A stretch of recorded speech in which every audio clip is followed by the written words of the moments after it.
I'm going to share 4 Bible verses that completely, entirely changed my life. These verses helped me turn my life around. Now, these were not the only verses, but if I had to pick 4 cards out of my pile, then these would be it. These verses completely gave me a new mind, a new outlook, and gave me the end result that I was seeking for, which is change. I did not want to be the person I was anymore. I did not want to be stuck. I did not want to be feeling like I had no purpose. I wanted to feel more fulfilled in my life. I wanted stability in my life, financially, relationally. I wanted my mind to have better thoughts. So I'm going to share these and how they can help you overhaul your life.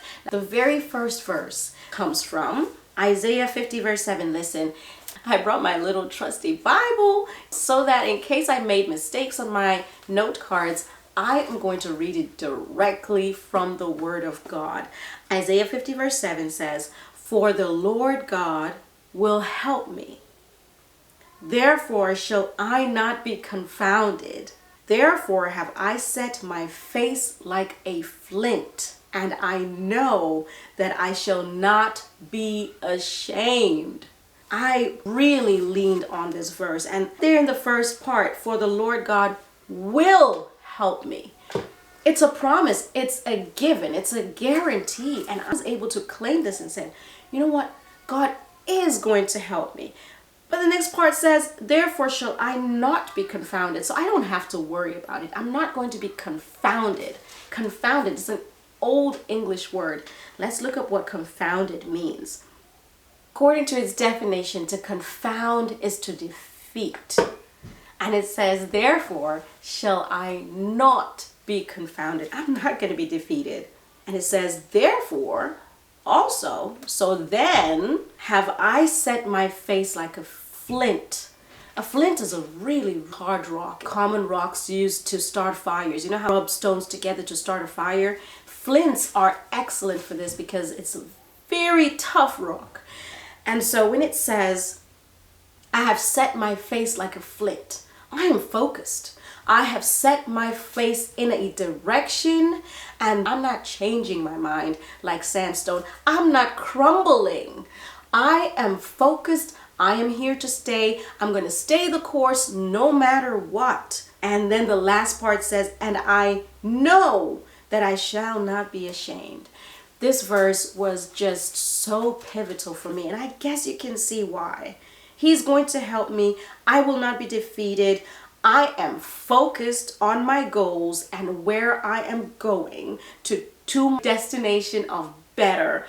And I will not be ashamed. So it doesn't matter what the people think of me as I journey on. It doesn't matter the voices that are external or internal telling me that I am not where I'm going, telling me that I am my current circumstance. Nope, I shall not be ashamed.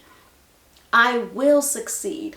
I know that if God has called me to a place and is helping me, then I'm going to be victorious. Isaiah 50 verse 7. And the second verse comes from Luke 22 verse 32. While I was going through this need for change and starting to transition and go in the direction, fighting the battles and the darkness and the demons that were trying to pull me back, one day, one of my little girls, she was 7 at the time, brought me a piece of paper where she had written a verse. And this was the verse on it. And so it's very special for me because it was so sweet, it was so timely, and it became one of my pillar verses. Luke 22 verse 32. I am going to it in my Bible, of course. But I have prayed for thee, that thy faith fail not. And when thou art converted, strengthen thy brethren. This was Jesus speaking life into Peter, saying, hey, this is before Peter denied Jesus. And Jesus is saying, listen, the verse before that says, Simon, Simon, behold, Satan has desired to have you, that he may sift you as wheat. Sifting is like moving grains around. I don't know if you've seen the cultures that do it, that sift food, and then you separate the small particles and or the chaff, the coverings of the wheat from the grains. And the version my daughter wrote for me says, I have prayed for you that your faith may not fail. And when you have turned back, strengthen your brothers. It's so precious to me because I was in a time where I felt like I was just stuck. I was trapped and I had no idea how to get out. And yet the word of God says, I have prayed for you, and not just any random person praying for you, praying for me. But Jesus himself is saying, I have prayed for you. As the high priest, he's seated at the right hand of God right now. And he's saying, I have prayed for you that your faith does not fail. And then he gives you an assignment. He gives me an assignment, which is what I'm fulfilling right now sitting here. And he says, listen, when your faith is not failed and you have made it a little ways, doesn't matter how far, you're going to keep going the rest of your life. But as soon as you have made it a little ways or any ways at all, strengthen those behind you, strengthen your sisters, strengthen your children, strengthen your community, strengthen anyone who needs strength at the moment. And here we are. Listen, he has prayed for you too, that your faith does not fail. Faith in his word, faith in whatever he's called you to do, your purpose. I know I'm speaking to someone who has so much purpose, who has a gift that God has carved out of his own personality and put into you because you're a piece of the puzzle. And this gift that he's placed into you is supposed to do something so incredible for the entire world around you. And it doesn't matter what strongholds, what place, what deep valley, what darkness, what dungeon you feel like your life has got into. He has prayed for you that your faith fail not. And when you are stronger, when you start moving in the right direction, don't forget those behind you. This verse was a blessing to me because I was able to look at the back of it. I don't know if you can see this. It's so cute. My daughter, she's a blessing. So this verse has been such a blessing to me, and I am working on being obedient to the command at the end and strengthening those that need the strength. The next verse, the third verse we're going to talk about that helped me completely overhaul my life and give me strength for the journey, is from the book of Job. Job chapter 9 verse 32. Job 9 verse 32 says, "For he is not a man as I am, that I should answer him, and we should come together in judgment." So this is Job answering his friends. I don't know if you're familiar with the book of Job, but you should really read it. It's an amazing story. It's an incredible story about a man who was in a tough space, after the highest place, and then he had hard times, and some friends came to sit with him, to comfort him. He had really good friends. And then the friends started giving him suggestions about, why he might be in that place, and like really working on his mindset. And he did not allow other people's opinions, no matter how close, to break down his mindset and what he knew about God. And so this is him saying, hey, I don't argue with God. Whatever purpose God brings to pass, it's for a reason. And he understood that it is for a good reason. And so he's saying, whatever God tells me to do, whatever God allows in my life, he's not a man. He's not a buddy of mine. He's not, just whoever that I can answer him and argue with him and be like, hey, why did you decide to do that? Why are you giving me that assignment? I don't want to do that. And he's saying, don't argue with God. And it was really important for me to have this verse in because some of the things I was sure God was asking me to do were countercultural. They were not bad, but it was like my pride was being cut. I was like, I don't want to do that. Like, what are people going to think of me? What am I going to think of me? What is this individual you're sending me to say this to? What are they going to think of me? I was so concerned about what other people would think and how they perceive me and how they would see me as maybe weak or whatever it is. And so this verse came to me at the time when God was calling me to move from my old mind to my new mind and what it looks like to be a follower of God, even if it is countercultural, even if it is something that someone would cancel you for, even if people would mock you and call you weak, loser, or whatever they would label you as because of your obedience to God. And remember, you can always confirm the word God is telling you from his word, because he's not going to go against his word. So don't come up with crazy stuff and say, God told me to do that. That's not what I'm saying. But in my particular situation, I was fighting what he asked me to do because of my pride. It totally would make me feel like I was just, like something that went against my ego at the time. And I have found that to be the case the more I've walked into my purpose. There are going to be things that test the person I had become comfortable being. And those things are going to feel like they are pulling at your flesh and just like getting you. And in your spirit, that's why we cannot walk by sight. We have to walk by faith. Because in our sight, we are ego-driven, and in our sight, we are self-pleasing and selfish. So I needed this verse to help me remember what I was doing. I was going on a journey with God. And so what he said is what we did. Nothing else. So this was my verse that kept me grounded in the journey through the hard parts. The last verse I'm going to share with you comes from Psalm 126, verse 5. We are going to once again read it from the Bible, Psalms 126, verse 5. There are times when I just go back to the book of Psalm. It says, this is Psalms 126, verse 5. And we're going to do 6 as well. They that sow in tears shall reap in joy. He that goeth forth and weepeth, bearing precious seed, shall doubtless come again with rejoicing, bringing his sheaves with him. Sowing in tears.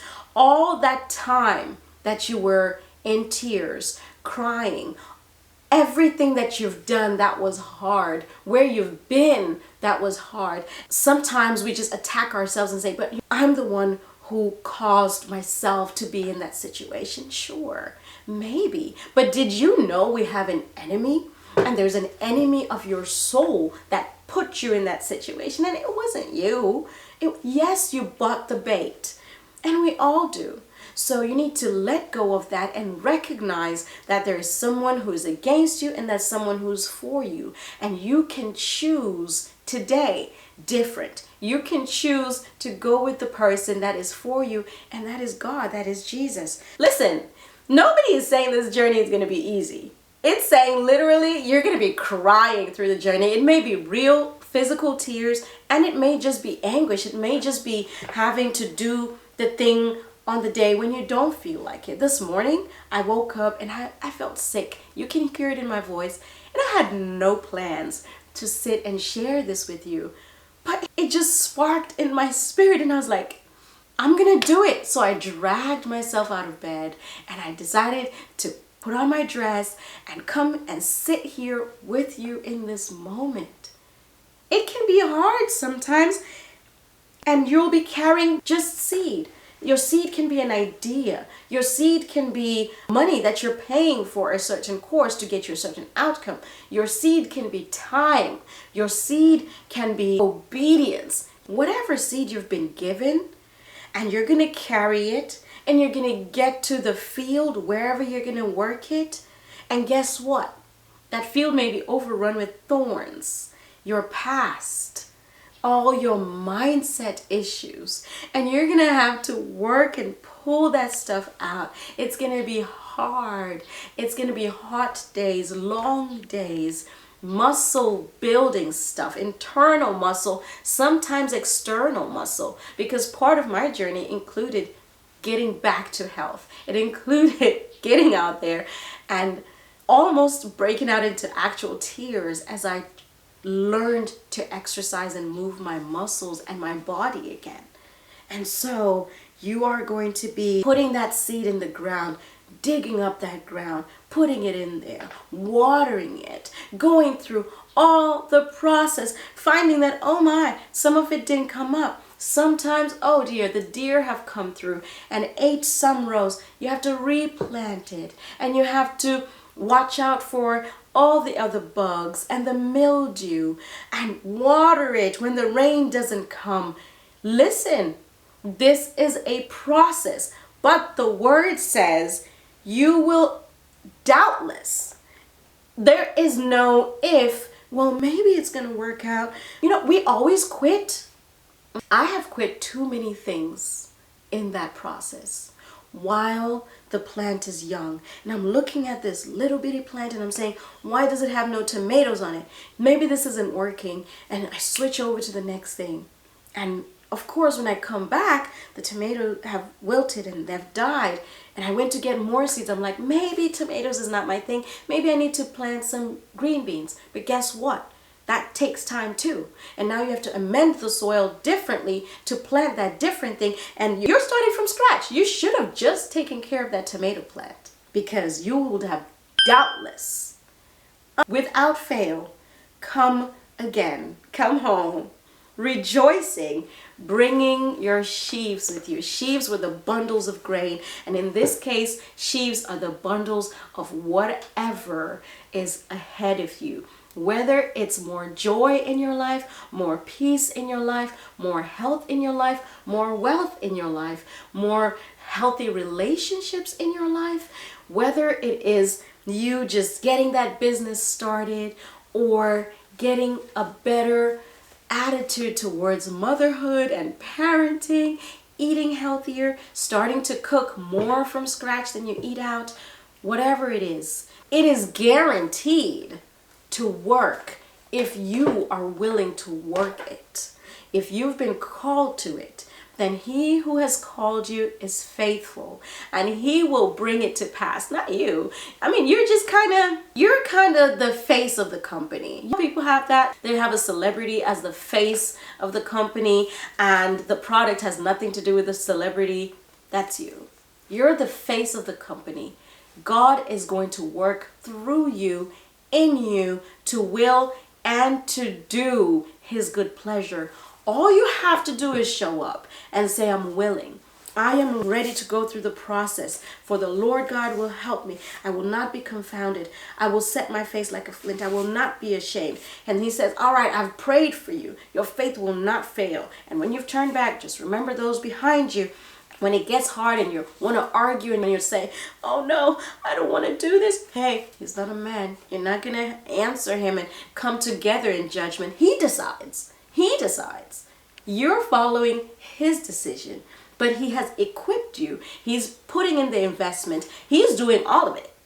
You're just deciding to partner with him if you want to. And then he says, listen, when you're sowing in tears, and when you're going through that journey, realizing that it's going to be a journey, at the end, you are undoubtedly coming back with bounty, with harvest, with abundance, with plenty, and you are going to be glad you signed up for Jesus camp. I want to encourage you as you are starting on your journey to just go with God. I think that's the best way to say it. Go with God.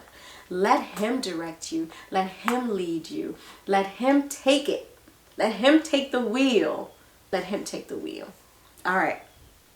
I will see you in the next video. Bye.